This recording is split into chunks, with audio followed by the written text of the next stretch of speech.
Hey, it's Lori. So I just wanted to give you a quick update on the house damage that we have. Our neighbor's tree fell on our house. If you don't know, there's a video about it. It's either the previous video or the one before that. I'm not positive, but because I do have another one that's going up. I'm not sure which one's going to make it up first, this one or that one.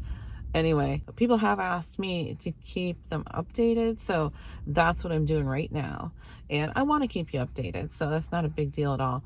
And so one of the questions I've been getting is your neighbor's insurance going to pay for it since it was their tree that fell? According to the lady we talked to with the insurance company, it's most likely going to be our insurance that covers it. They're going to go ahead and if they need to contact the neighbor's insurance company, they'll take care of all that, and we'll have to wait and find out, I guess, what's going on. But either way, it's going to be covered by insurance.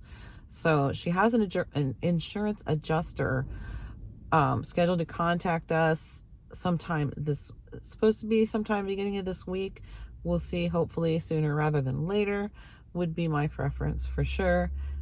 Probably would be theirs. I would assume they'd want to get this fixed before any further damage happens. We did have to, and this was instructions from the insurance company.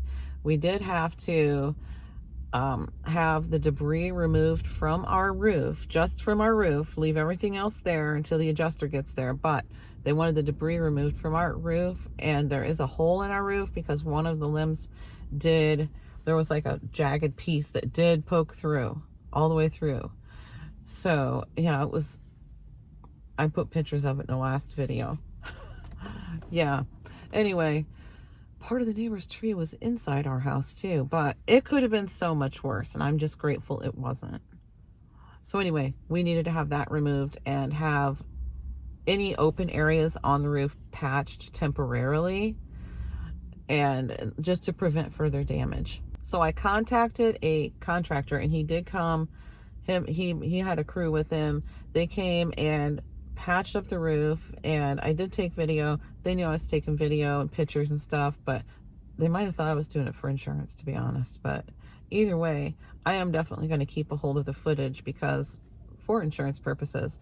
And he actually took some photos, the contractor that is, took some photos while he was on the roof.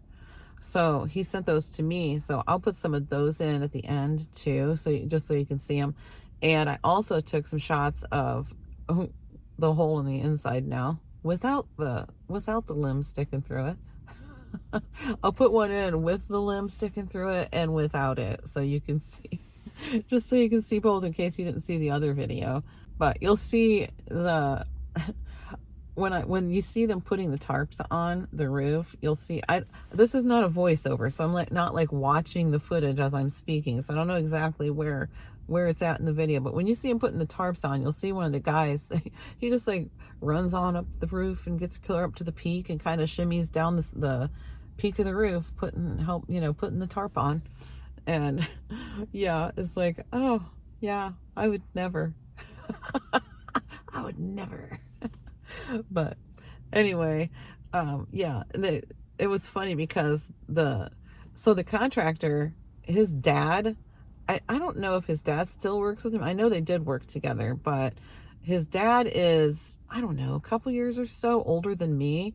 And I got to talking to him because he stopped by too. I think he just stopped by to check it out, and which I don't care.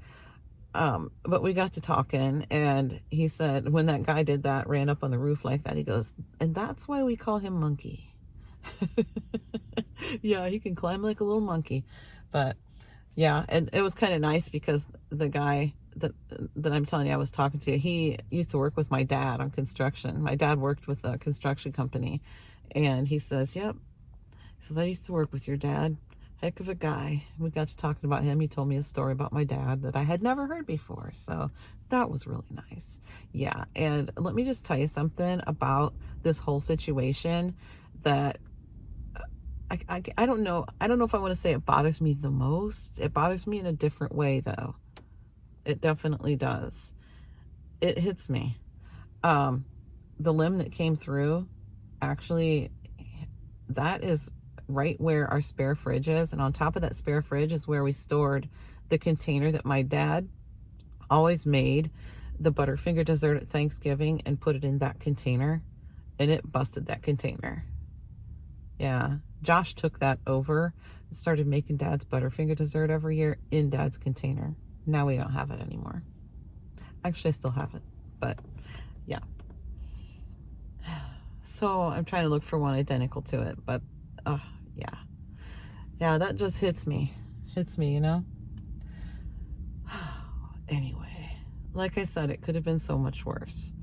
But so now we wait. And yeah. So I'll just put in whatever pictures I have at the end, and that's going to be that for this video. And I will continue to keep you updated.